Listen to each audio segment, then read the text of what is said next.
What's going on, everyone, and welcome in to another edition of B-Schaeff Daily. Brenden Schaefer here with you in the evening hours of Sunday, April 23rd, 2023. And wouldn't you know it, we get to talk about a Cardinals win today as the Cardinals got it done in the final game in Seattle. 7-3 winners were the Cardinals over the Mariners on Sunday afternoon, as the Cardinals got a very nice performance from the returning Paul DeJong, who goes 3 for 4 with a home run to tack on there at the end of the game for the Cardinals, and Nolan Gorman providing the big swing of the day in a game started by Jack Flaherty, won by Jack Flaherty, in which the Cardinals got a quality start from somebody not named Jordan Montgomery. So a lot of positives to get into on the show today, which is a nice change of pace after the last couple of days, and certainly last night's episode was sort of an existential crisis, right? After we saw that Cardinals loss on Saturday, the tone of B-Schaeff Daily certainly fit the billing there. And today, hopefully a little different, but I still think at the back of everybody's mind is that question of which win can be the one that gets the ball rolling truly down the hill so that the Cardinals can begin to climb the hill away from the doldrums of well below 500 and trying to get back to, I think, where we expected them to be before the season. We'll see what becomes of this team over the remainder of the road trip. It's on to San Francisco on Monday, and that's a Giants team that did get a win on Sunday, but they've been struggling out of the gate as well. So perhaps an opportunity for the Cardinals to pick up some momentum, and it started on Sunday. We'll see now whether it carries on this time. It didn't Wednesday when they had the 14-5 win over the D-backs. A lot of excitement from that game. It was short-lived with the losses on Friday and Saturday. So did the Cardinals turn the corner on Sunday? I don't know if they did, but I think you got the types of performances from several guys that would maybe be indicative of, hey, this is the direction that if the Cardinals were going to turn this thing around, this is kind of how it would need to look. It would look like scoring runs in multiple innings. It would look like impactful swings from guys like Lars Nootbaar, who led the game off with a home run on the first pitch of the day from Chris Flex, and he hits the home run.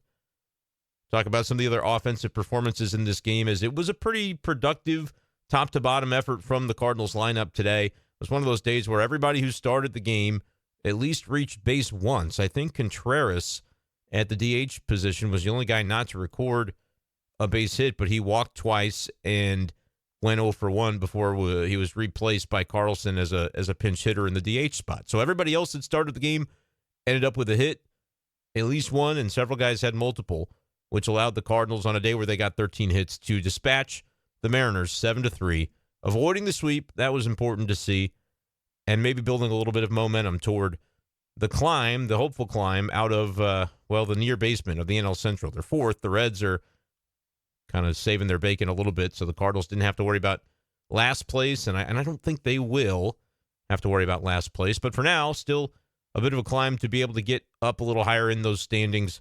The Pirates off to a good start this season. The Cubs have done a nice job. And the Brewers leading the division, although they did suffer a loss today. And I do believe the Brewers are still out ahead of the Pirates. But the Pirates, I think, did beat I want to say they played the Reds today. I'm going to have to double-check that standings, actually. No, it is the Pirates now, believe it or not, atop the NL Central. They've won 8 of their last 10 to land a half game higher than the Milwaukee Brewers. Pittsburgh is 16-7. The Cardinals on April 23rd are a clear 6.5 games behind the Pittsburgh Pirates. That is a sentence I don't think anybody expected us to utter, but utter it I did. Make sure you are subscribed to B-Schaeff Daily on Spotify and Apple Podcasts if you enjoy Cardinals content throughout the season. And check us out on YouTube as well, youtube.com/@BSchaefer12, where I will continue to put the Patreon description, or I should say the Patreon link, in the description to the videos there on YouTube. That was Felix who had requested that I do that on YouTube, and I appreciate that because it is not something I thought about. But if you're interested in finding the Patreon, it's patreon.com/BSchaefer12, and I'll keep putting that in the description on these episodes. I guess I could do that on Spotify too. Would serve me well. All right, let's go ahead and get into the action from Sunday as the Cardinals got the 7-3 win. I thought Jack Flaherty was pretty good in this game. Obviously, the second inning was the one that gave him trouble. He gives up 3 runs in that second inning. The home run to Jared Kelenic, which, man, off the bat, what an impressive swing to go opposite field, like truly opposite field, and do so with that much power for the second-year Mariner, after a rookie season that did not go the way he had hoped last year, Jared Kelenic is looking like a dude. We've seen him do some nice things for Seattle in this series, and on the season, he's got an OPS above 1,000 to go along with 6 home runs and a .319 batting average. So the left-handed hitter took Flaherty deep there in that inning, and then it was a base hit. Ty France got the 2-run single off of Flaherty, just a seeing-eye single through the left side of the infield to make it 3-2. Mariners at that point.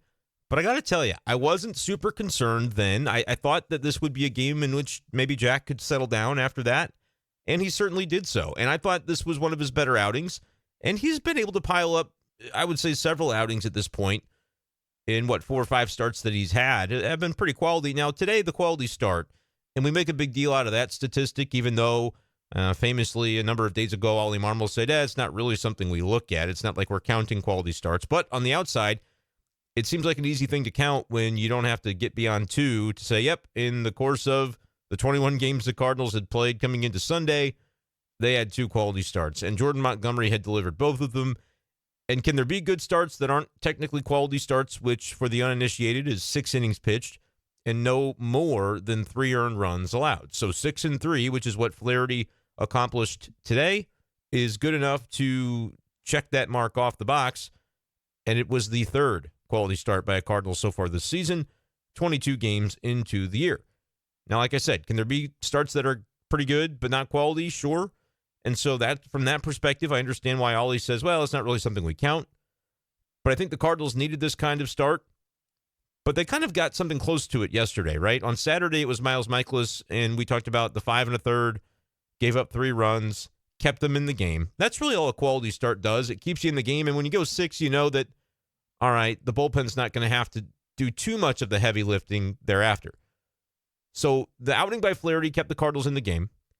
Obviously, a home run and then just a base hit with runners on second and third is going to produce a couple of runs. And so he probably feels like the second inning was one that he maybe like a pitch or 2 back, but not a whole lot you can do about that. Like I said, you go opposite field, you get that base hit, you put yourself into the situation, those kinds of things can happen.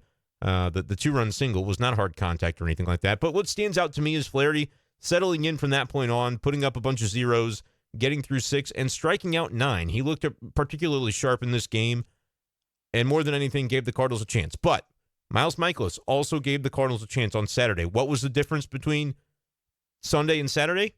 Pretty simply, the offense taking full advantage of its opportunities. We talked last night how against Luis Castillo, there were definitely some missed chances with 6 runners left on base through the first 4 innings of Saturday's game.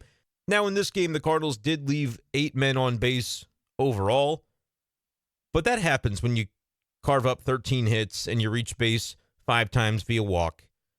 Those sorts of things happen. You're going to end up with a somewhat gaudy left on base total. But they came through in some clutch situations, none more so than the 3-run home run by Nolan Gorman to break the 3-3 tie. Nolan Gorman has been fantastic for the Cardinals this season. And I'm going to talk about one aspect that I think maybe gets lost in this conversation of, the Cardinals needed to have beefed up their starting pitching, and they didn't do it. And so now we're seeing the ramifications of that.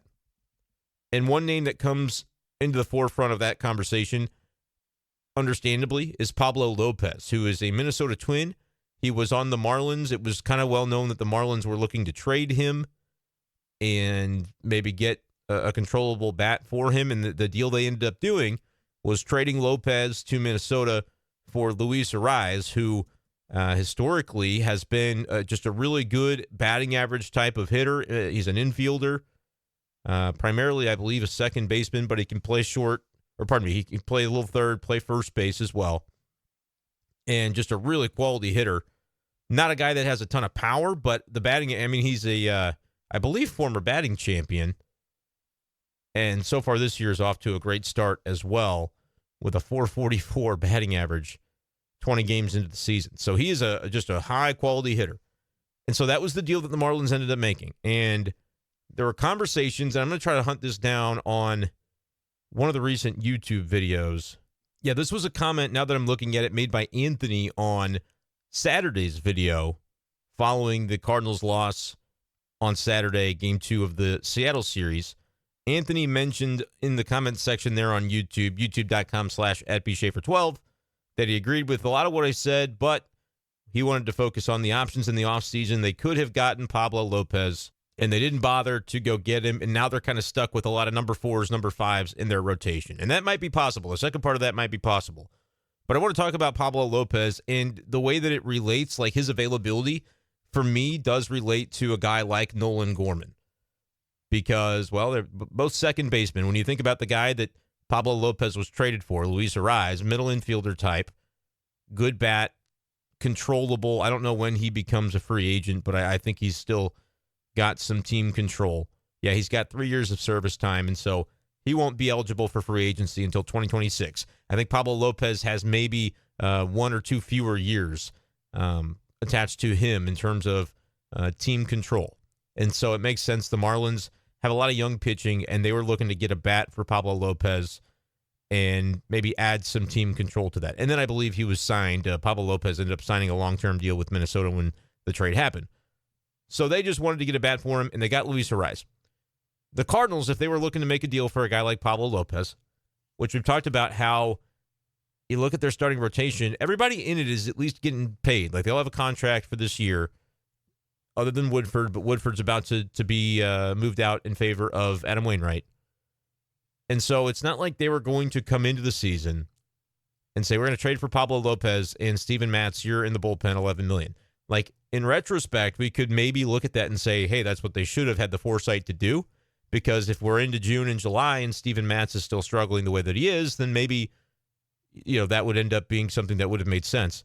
But we wouldn't have necessarily known it at the time, and the Cardinals just had signed him to that contract, right? So they wouldn't have signed him if, after an injury-riddled season, they weren't going to give him the opportunity to re-earn that spot in the rotation. Or I shouldn't even say re-earn. Like, he's going to be given that opportunity to start, to begin the 2023 season. And then if things go badly, eventually you have to make other decisions. But, like, that would be the one spot in the rotation that was maybe up for grabs. But, again, Flaherty, Montgomery, Wainwright, Michaelis, those were all pretty much set in stone, and because of the money, so was Steven Matz's spot, at least coming into the year. Not saying he's going to be that way the entire year. Again, if it gets to July and his ERA is 6.5 like it is right now, then that'll be another story. But I'm just looking at it from the perspective of the Cardinals of, hey, are we going to pursue a Pablo Lopez, which Pablo Lopez has had a really good start to the season. He struggled in his last outing on Saturday, but his ERA before that was 1.73, and now it's 3.0. So still pretty good, but did get hit around a little bit on Saturday. But if you're the Cardinals and you're looking at a guy like Pablo Lopez, okay, you know it's going to take a bat to get him. And I don't think the Cardinals had any designs on trading a guy like Brendan Donovan, who had racked up an impressive wins above replacement number last year as a rookie, won a Gold Glove, the Utility Award, did a lot of really good things, and is team control, right, for a long time because it was his rookie year last year, so he's got at least, 5 more years to go before he can become a free agent. Now, Brendan Donovan, just a side note, I don't know if he's still dealing with something in terms of an injury. He was out of the lineup again on Sunday. Remember, he had the infected kind of bruise in his leg before the team went out on the road and was out of the lineup, I think it was Wednesday because of that. And he played Friday, but then I don't believe I can't recall if he played Saturday or not, but no Brendan Donovan in the lineup on Sunday against a right-handed pitcher, so you kind of figure that's maybe something injury-related. You would generally assume that he'd be in there as a lefty. Lars Nootbaar led off the game with a home run, so that worked out as well. But if you're looking for player comps for Luis Arraez, I could see Brendan Donovan's value being somewhat similar. If you're a Cardinals fan that says, yeah, I wish they would have traded Brendan Donovan for a guy like Pablo Lopez, that's your prerogative. I don't know if that was an option for the Cardinals. I don't imagine they were actively floating Brendan Donovan in trade offers, but that's a comparable name at least. Another guy in terms of value that I think at the time would have been comparable is Nolan Gorman. A little more team control than Arraez. A little less proven potentially, but I think more upside for sure when you talk about the power that exists within the bat of Nolan Gorman, at least the raw potential to have that power play out at the major league level. 14 home runs as a rookie last year. I would say Nolan Gorman would have been the type of player, based on what Pablo Lopez ended up going for, that you could have seen a deal centered around. I'll tell you right now, I think it's great that the Cardinals did not trade Nolan Gorman for Pablo Lopez. Because what Nolan Gorman is bringing to this lineup on a very consistent basis is hard to replicate. It's hard to find. And for a team that, I'm not saying the Cardinals are starved for scoring because they've scored decently. I don't know exactly where they rank in the game, but 7 runs today. Generally, they have that ability to break out. I know that they have at times so far this year been a little bit spotty, a little inconsistent with producing those runs. And we've talked about with the way the pitching has gone over the whole course of the season, there were only 3 days prior to Sunday where a run total for the Cardinals of 4 would have been enough to win that game. Only 3 times had the pitching staff as a whole allowed fewer than 4 runs in a game. Now, today was the 4th, as the Cardinals win at 7-3. But when you have that going on the pitching side, you need to be able to outslug teams. Granted, if you had Pablo Lopez, would you maybe have as big of a need for the slugging? It's kind of a chicken or the egg question, I suppose. But I look at Nolan Gorman and what he's bringing to this lineup. And first of all, I think it's going to continue. I sat here and said before the season began that a bold prediction of mine for this Cardinals team was that Nolan Gorman would be an all-star this year.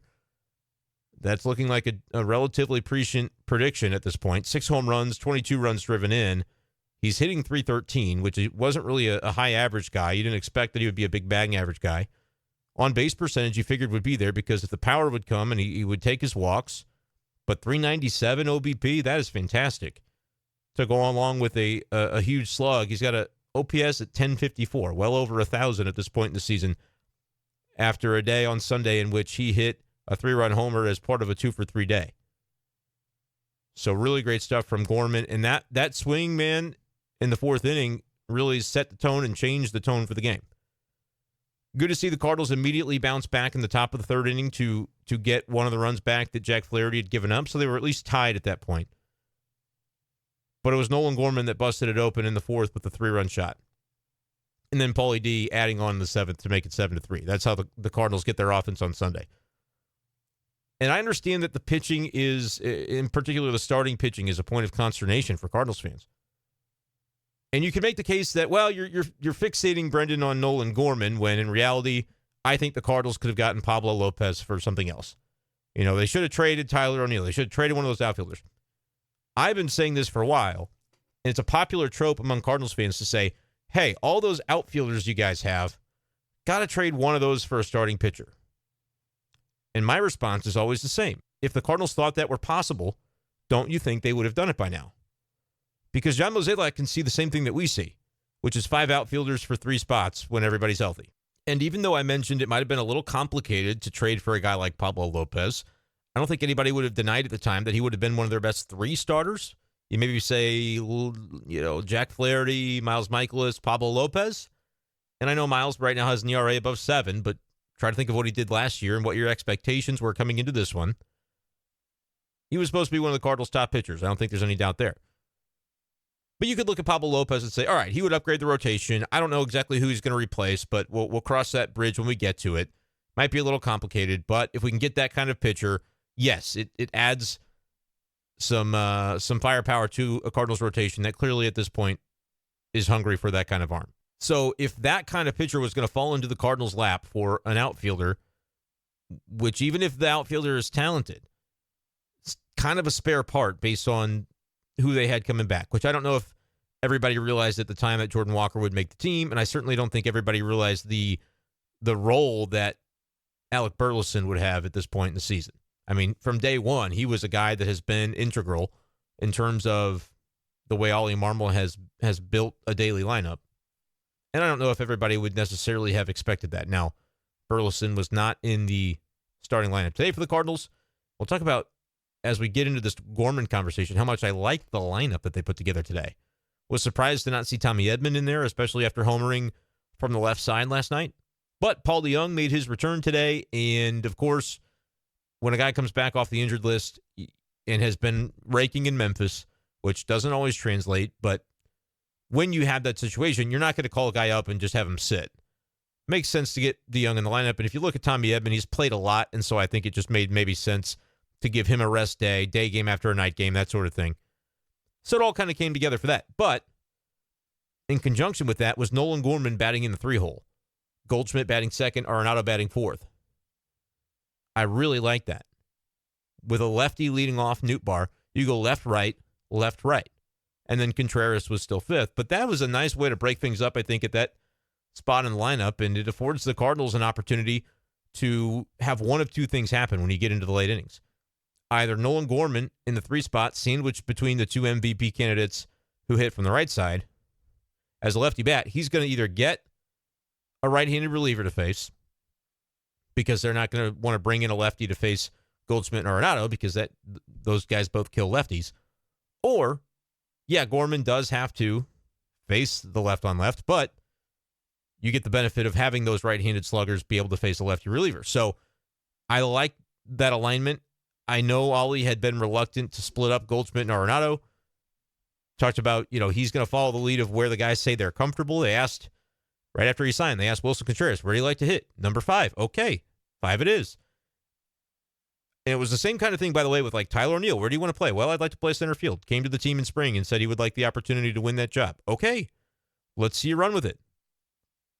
I think this has been a team and a management group that has been willing to sort of follow the lead of the players and, if possible, stick with the things that they're most comfortable doing. Now, at a certain point, you got to try something else, right? And right now, nobody would have argued coming into Sunday that, well, things aren't working, right? Things aren't going great. So what have they done? Well, Tyler O'Neill doesn't play center field as much anymore. They tried that for a couple of weeks. Now maybe they're trying something different with the lineup. And I think this is something that could potentially stick. Goldschmidt batting second, I think, is a nice fit. Arenado batting cleanup, like he still gets to be where he wants. That's kind of the spot that he likes. He doesn't look right at the plate right now, by the way. And I got a lot of questions about Arenado and his swing and the fact that it looks like he's following through with his top hand all the way through. But it's like, I don't know if he's getting he's having a lot of check swings right now that don't look right. One of them was a check swing tonight that he flew out on it, kind of popped it to the left side, but I don't know. It just doesn't look 100% right to me for Arenado right now. Trying some different things with the swing. Ideally, he works that out. I don't think it's going to be any sort of huge thing. He was 1 for 5 today, so still did get a base hit. But yeah, admittedly, it looks a little clunky right now for Nolan. But nevertheless, like where the lineup is at, and I like that Gorman batting third, especially the way that he's hitting right now. I think it's something that helps the Cardinals lengthen their lineup, but also have it be in a sensible position when you get into the second half of a game. It makes it difficult for opposing managers to figure out, well, who are we going to put against this murderer's row? And I think right now Nolan Gorman is part of that. I would classify him as part of that, and so you want him batting in the middle of it all. You want him in there in the same conversation with Goldschmidt, Arenado, Contreras. That's a dangerous 2 through 5 in the order, and I like it being aligned that way for sure.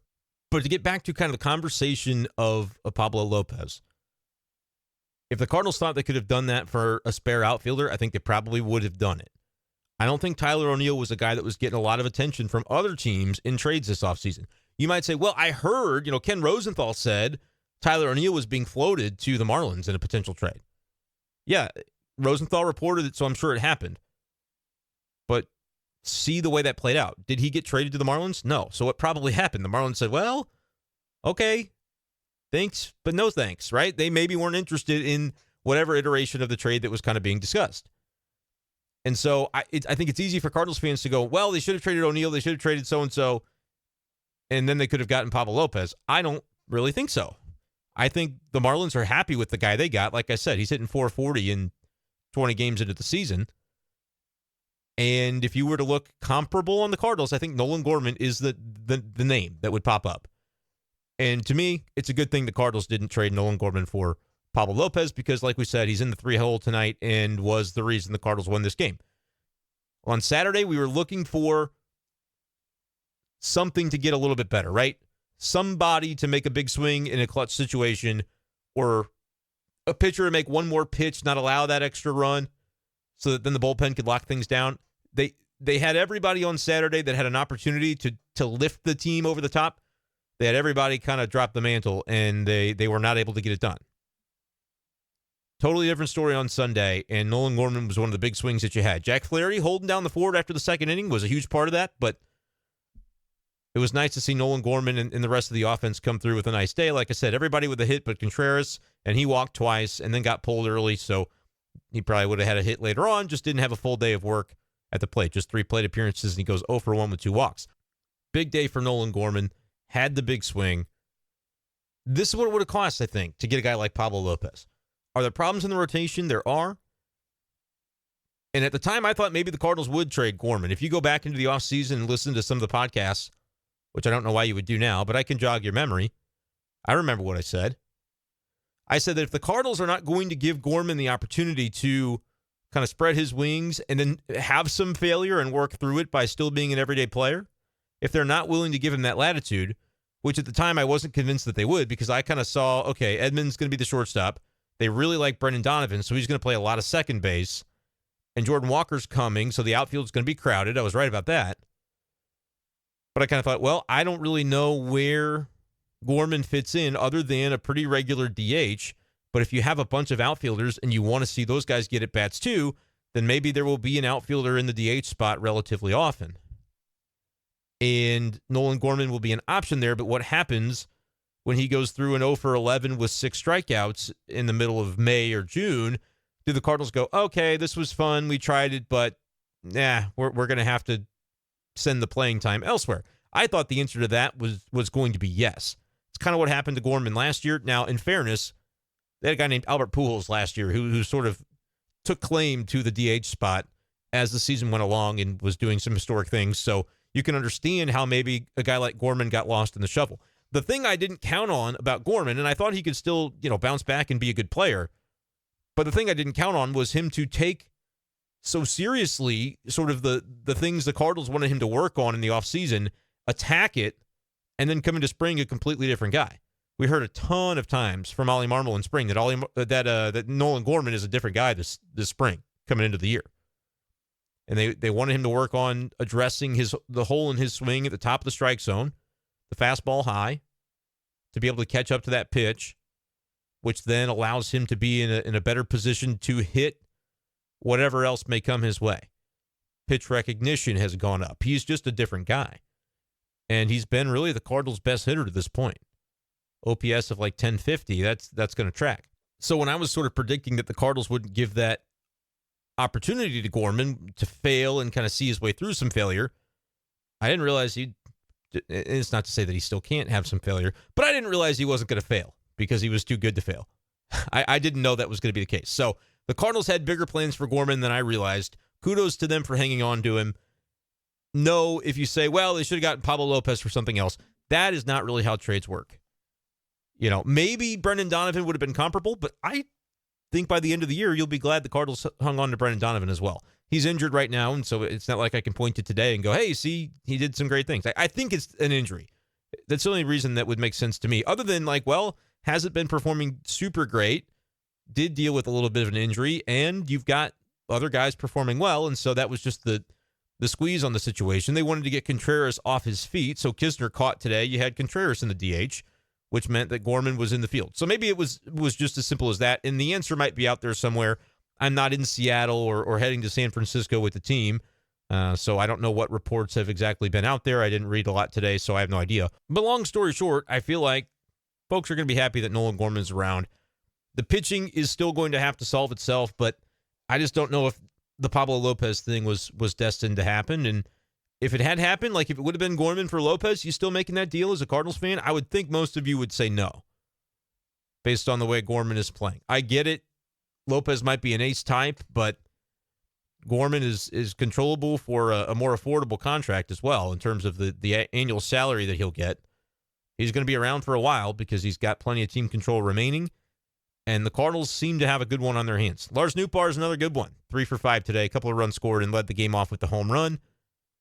That's kind of a great way to get the ball rolling. The offense was good today. O'Neill went 1 for 5. Walker had a base hit. Kisner had a base hit and a run scored. Paul DeJong, that's probably notable. Somebody else that would get some discussion. I said famously that, guys, don't worry about Paul DeJong coming back. He's going to be the 26th man, and he's going to replace Taylor Motter, which happened. They DFA'd him. And he's not going to play a ton, right?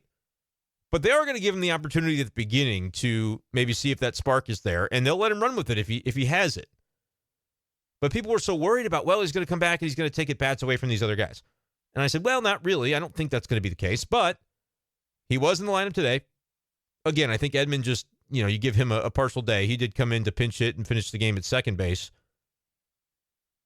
But Paul DeJong going 3 for 4, hitting a home run, it's not a bad thing if he ends up kind of regaining his form offensively. Do I think he automatically is going to do that after one day of doing it? Well, no. I'm going to say you can still be skeptical if you want. It's okay to be cautiously optimistic as well. He's done this before, right? He comes back, he's locked in, and then it sort of trails off from there. But I would say it's okay to be skeptical, but don't be angsty about Paul DeJong. Because if worse comes to worse and he's not really performing at the plate, he's not going to get a lot of playing time. If he continues to hit well, they are going to play him. Because, you should play anybody that's going 3 for 4. If he can continue that kind of pace, well, he'd be in the Hall of Fame. So I think they're going to give him a little bit of latitude. I'd put him back in the lineup on Monday. I don't know exactly how it would look. Top of mind, I don't know exactly who they're going against in terms of the pitching matchup, but generally I would say, if Paul DeJong is looking good, find a way to keep him in there for now. But I wanted to bring that up because a lot of people I would say there was consternation among Cardinals fans to say, oh man, Paul DeJong's back, fun's over. A lot of people are down on Paul DeJong, and I get it. But I think it's okay to be pleased with the way he performed. You can also feel happy for him for his ability to get back, have a nice day on Sunday.